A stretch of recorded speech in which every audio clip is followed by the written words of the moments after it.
Hello and welcome back to a Physical Sciences 3 lecture. We're looking at artificial nuclear reactions or nuclear bombardment in this lecture.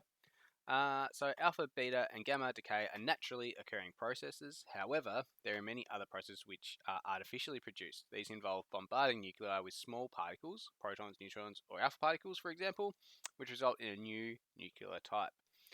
The bombarding particle often needs to be traveling at a high speed to penetrate the nucleus. The new nucleus is usually unstable, i.e. is radioactive.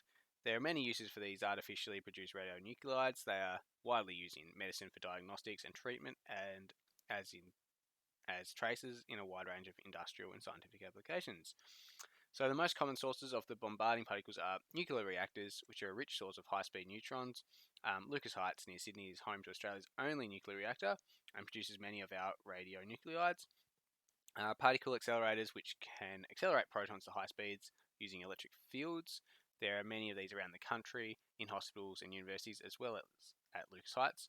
The world's largest accelerator to be used for research has just been constructed by CERN in Switzerland. So these ones are probably, it's been going for quite a while now. These notes are maybe a bit old now, but yeah, no, at CERN they've got a very large hadron collider over there.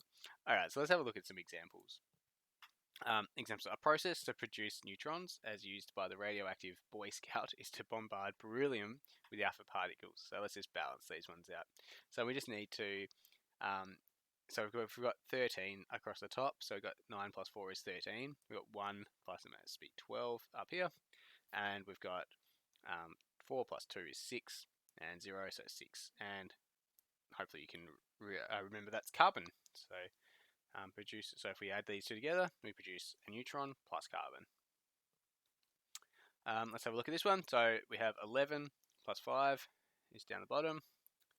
So then we have 7 and 3, and we're going to add, so we need 2 down the bottom, and then 4 up the top, and that is our helium nucleus, or an alpha particle.